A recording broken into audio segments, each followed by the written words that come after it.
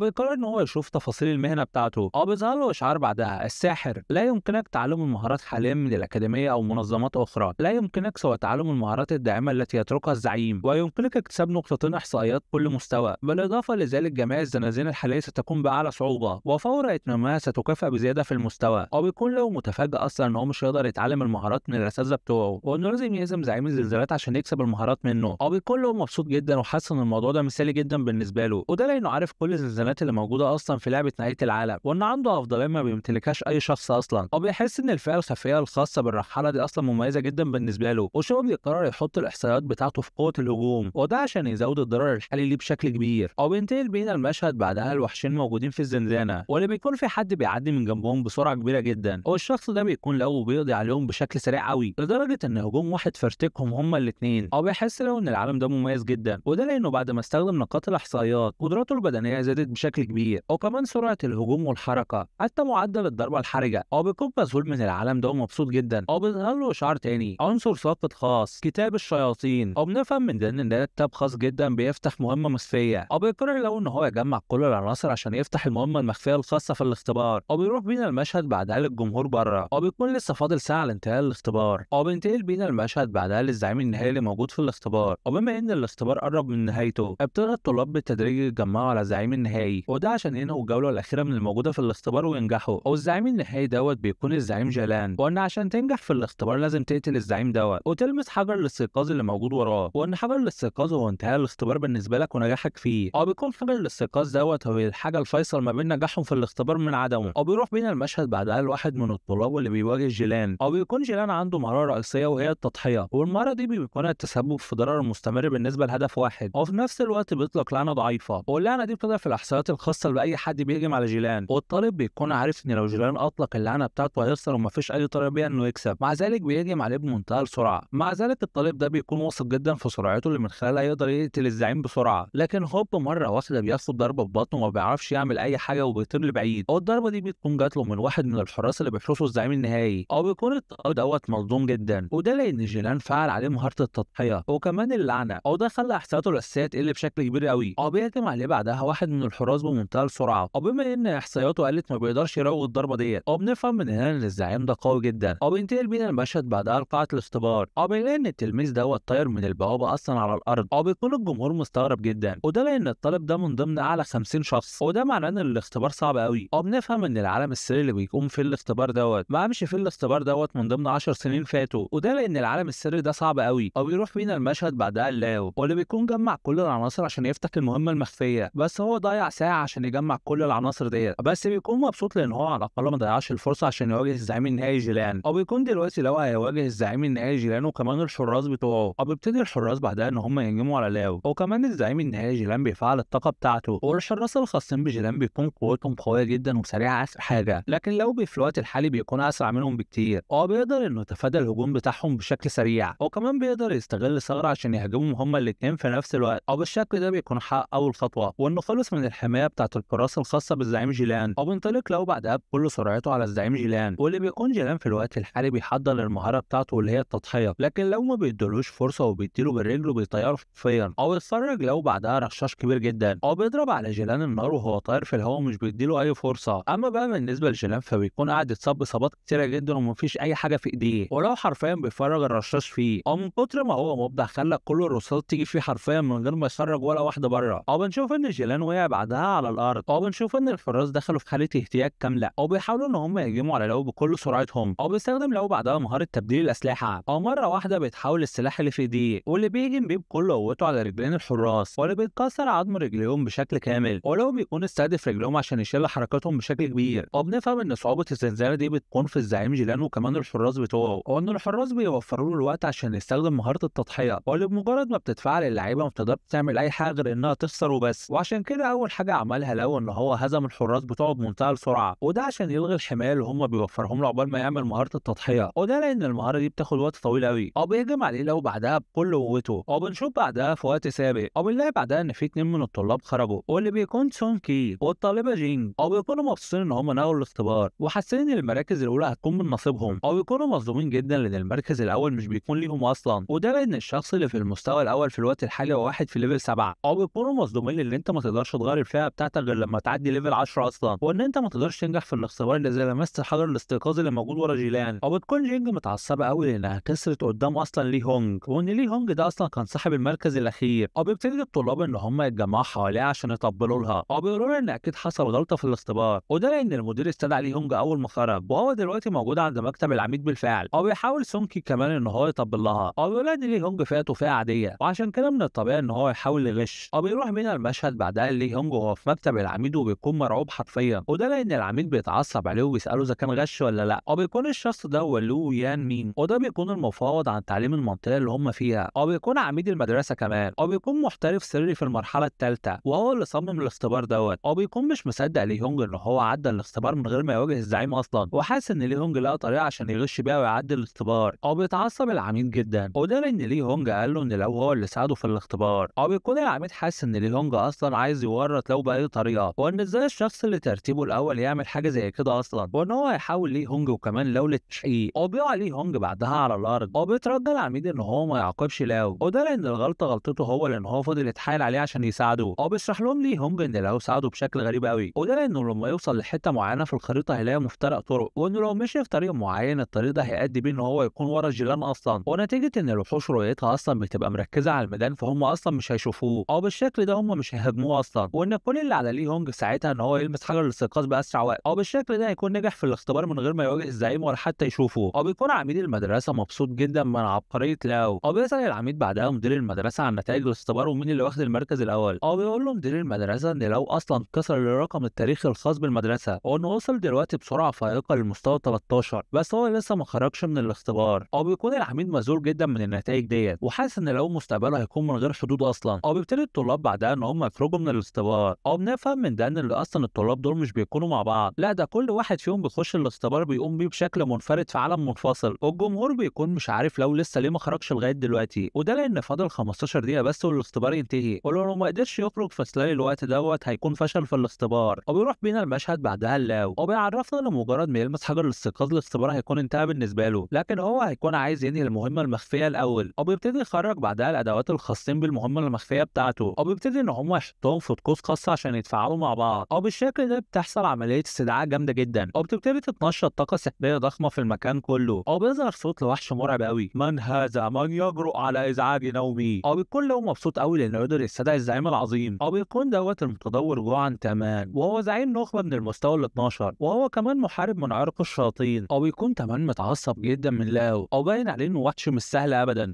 بيضرب بسيفه الارض بيدغدغ كل حاجه من حواليه حرفيا. بيكون الهجوم قوي جدا، والهجوم بيتوجه ناحيه لاو بسرعه كبيره قوي، ولو بينط بسرعه من مكانه عشان يقدر يتفادى الهجوم اللي جاي عليه. بيكون مدى الهجوم ده واسع جدا لدرجه ان المكان كله بيتدمر حرفيا، ويا دوبك لو بيكون قدر يخرج من مدى الهجوم. بيكون الهجوم عمل دايره من السحق حوالين تمان. بنفهم ان تمان قوي جدا لدرجه ان هو لوحده اقوى من المجموعه كامله بتاعت جيلان. وبيعرفنا لو ان افضليه تمان بتكون في قوته الهائله جدا، لكن برضه نقاط ضعف واضحه جدا، وده لانه مش سريع وبيفتقد للرشاقه، وهي دي نقطه الضعف اللي هو هيستغلها. وتمان بيكون متعصب جدا من لاو، وشكل المعركه دي مش هتكون سهله ابدا. بيبتدي تمان ان هو يفعل الطاقه بتاعته، بيحاول يهاجم بكل قوته على لاو. بيستخدم لاو بعدها مهاره فئه المصارعه واللي بتكون القاء الرمال. بسبب ده تمام بيخش في حاله العمى وما بيكونش شايف اي حاجه، بيستغل توازن تمام بسبب الحركه ديت. بنفهم انه هيفضل معمي لمده 3 ثواني، وكمان هجماته هتكون ضعيفه بسبب الهجوم الخاص بلاو. بتكون اول خطه لاو ان هو يحد من حركات تمام، بيكون عمل دوت عشان يقدر يسيطر على رتم المعركه. بسبب اللي حصل دوت تمام بيفعل المهاره الخاصه بيه واللي بتكون اطلاق تحكم السيد الفائق. بيخرج بعدها لاو واحده من ادوات المبتدئين، بتكون آلة الانفجار الذاتي. بيفعل بعدها مهاره الانزلاق، وده عشان يقدر يقرب من تمان. بما ان تمان وحش قوي جدا مش هيقع بسبب مهاره الانزلاق، وعشان كده بيفكر لاو ان هو يوجه له مجموعه كبيره جدا من الضربات.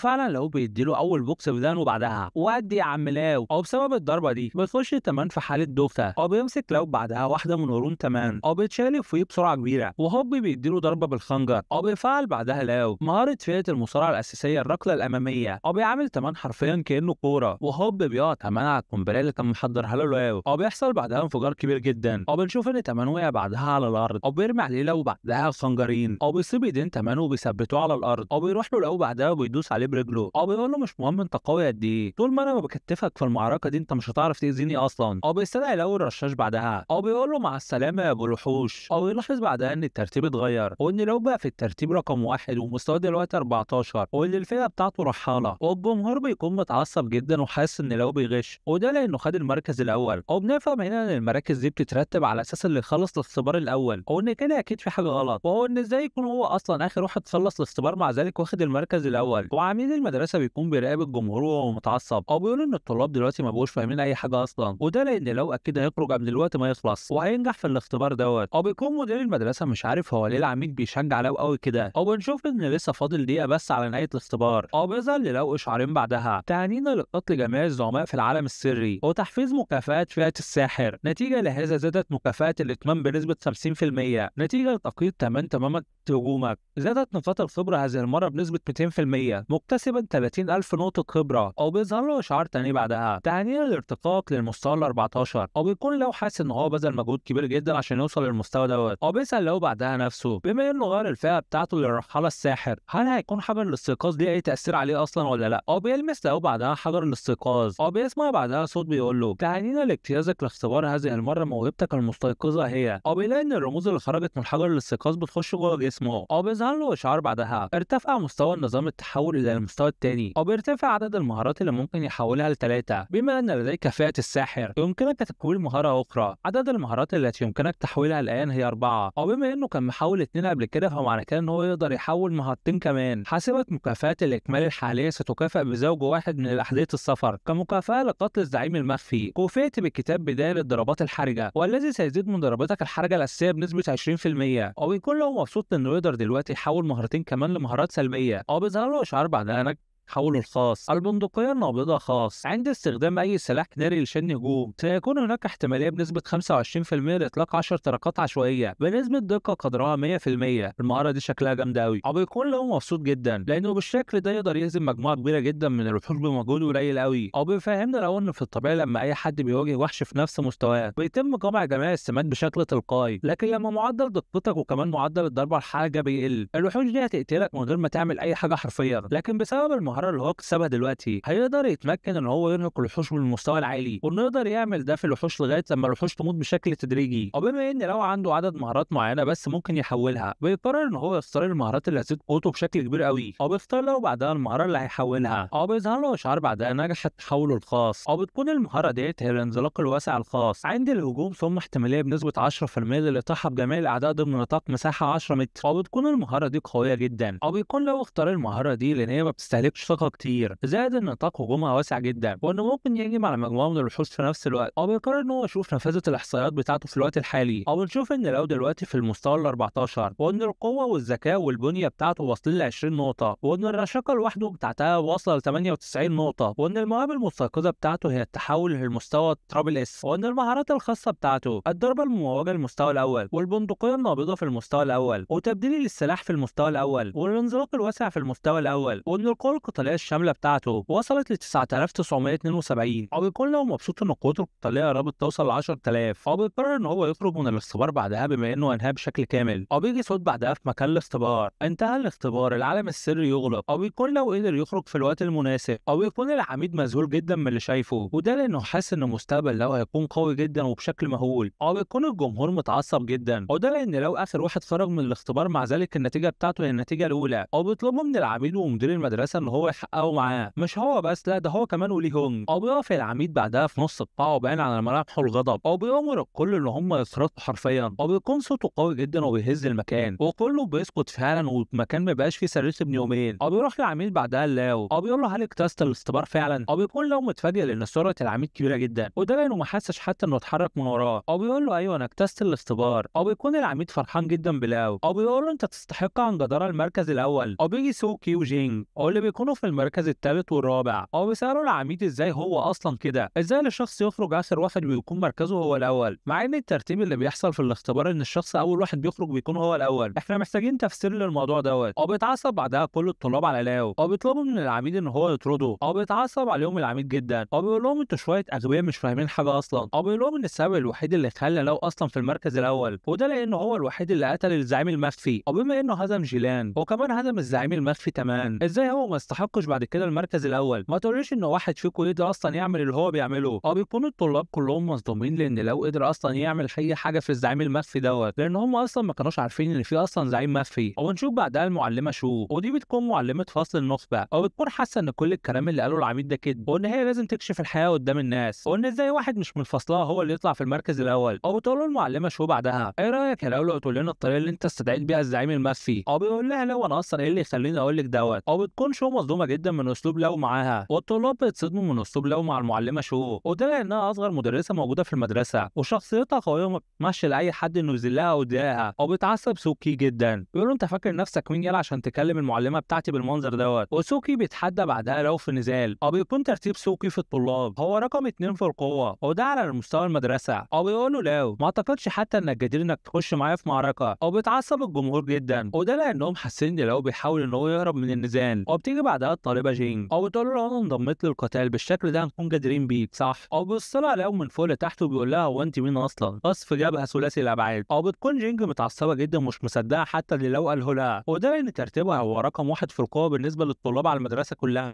او بتقول له جينج انت ازاي ما تعرفنيش، انا اصلا رقم واحد في المدرسه. او بيستهتر لو بكلامها، او بيقول لها انا اصلا ما اعرفكيش ولا حتى سمعت بيكي في طبق اليوم. او بتعصب سوكي جدا، او بيقول له انت اتمديت قوي في كلامك معانا، وده لان احنا طلاب فصل النخبه وهنعرفك مقامك يلا. وعشان كده بيقول له سوكي انا عايز اتحداك في الساحه دلوقتي. او بتفهمنا شو ان الساحه بتمثل ساحه معركه للمستيقظين، وان انت لو رفضت النزال فيها ده معناه ان انت بتشوه سمعتك بايدك. او ده لان لو ما قبلش النزال ده معناه ان هو ضعيف واضعف من سوكي، او بالشكل ده هو ما يستحقش حتى المركز الاول. او بيقول له لو بما انك عندك استعداد كبير قوي انك تموت انا مش هيكون عندي مانع ان اخلص عليك. وعميد المدرسه بيكون عايز يستغل الفرصه ديت عشان يعرف حدود قوه لو وصل لغايه فين. او بيتدخل في وسط الكلام وبيقول لهم بما انكم دلوقتي انتوا الاتنين موافقين فانا هعمل لكم حلبة نزال عشان تتنازلوا عليها. او فعلا الحلبة بتكون كبيره جدا في نص القاعه. او بيقول لهم العميد اتمنى ان انتوا الاتنين تبذلوا كل مجهودكم وما تندموش ابدا على اي حاجه هتحصل. او بيطلع الاول على الحلبة وبيقول له يلا يلا مستني ايه. او بيتعصب سوكي جدا من كلام لو معاه بالاسلوب او بيبتدي ان هو ينشط طاقته. او بتكون هي دي الموهبه الفطريه الخاصه بسوكي وهي من الرتبه ايه، واللي بتمكنه انه يزود سرعه حركته وهجومه لحظيا بنسبه 50%. او بالشكل ده سرعه سوكي بتكون كبيره جدا. او بيكون الجمهور معجب جدا بالمهاره الخاصه بسوكي، وده لان مستواه عالي جدا ووصل لغايه الرتبه ايه. او بيحاول سوكي في وسط كل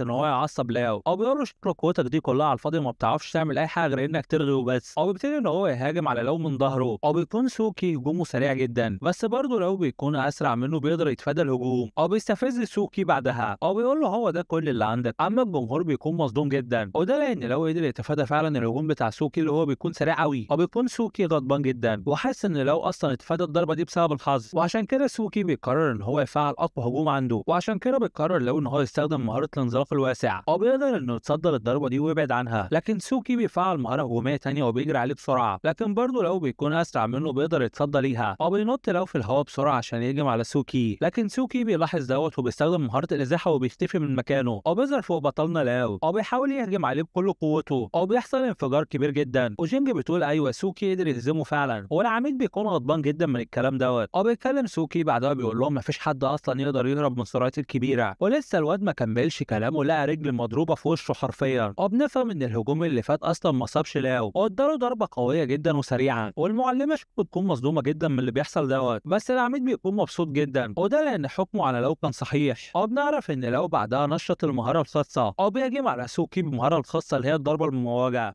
بتكون حاجه عظمه على الاخر. بيقع سوكي بعدها على الارض. بيكون مصاب بشكل كبير جدا. بيقول له لو انت سريع بس انا الرشاقه بتاعتي قربت توصل لل100 اصلا. وبنفهم بسبب ان لو هزمه بسهوله جدا بسبب ان هو اسرع منه بكتير. بيكون الجمهور كله اصلا مصدوم بسبب قوه لاو، وده لان في ناس منهم اصلا ما قدرش تلاحظ اصلا ايه اللي حصل، وده لان هما الاثنين كانوا بيتحركوا بسرعات عاليه جدا. بيروح لاو بعدها لجينج. بيسالها اذا كانت لسه مصره انها تقاتله، والبنت يا عيني بتحول من السؤال وبتعترف له ان هي مش جديره اصلا ان هي تقاتله. وكل الجمهور بيعتذر بعدها لاو وان هما ما كانوش فاهمين قد ايه هو عظيم. وجينج بتكلم نفسها وبشكلها كده بتكون واقعه في حبه. بتقول ان هي ما كانتش متوقعه ان لاو يكون بالقوه ديت. والعميد بيكون مصدوم جدا بسبب قوه لاو، وده لان الوقت الاستجابه بتاعه مثالي جدا، وان هو احسن منه لما كان في شبابه، وان لاو ممكن يكون الشخص الخامس اللي يوصل للرتبه الالهيه الاسطوريه. وبنفهم هنا ان الرتب اللي موجوده هي عباره عن 5 رتب، وكل ما رتبتك عليت كل ما كنت اقوى واحسن. وعشان كده بيقرر العميد ان هو يعلن حاجه باسم الاكاديميه، وان بما ان اداء لاو كان عالي جدا فهيتم مكافئته بمليون عمله نجمه زرقاء، وكمان لقب الطالب فخر السماء. بيكون الكل مصدوم جدا بسبب اللقب اللي هو خده اللي هو طالب فخر السماء، ولان اللقب ده مش اي حد بيحصل عليه اصلا. اما لو بيكون اصلا في حته تانيه دلوقتي، وده لانه بيفكر ان هو يقيد اللقب ده اصلا بالفلوس مادي يعني. بيعرفنا مدير المدرسه ان مفيش حد خد اللقب ده غير من 10 سنين، وان الطالب السابق اللي اصلا اللي خد اللقب ده هو دلوقتي في المرتبه الرابعه. بنفهم ان الشخص العادي حتى لو استيقظ ممكن يوصل اخره للرتبه الثانيه، او ان الناس المميزه بس ممكن يوصلوا للرتبه الثالثه. وده معناه ان العميد شاف حاجه مميزه جدا في لاو عشان كده اداله اللقب وبتفهم شو من الكلام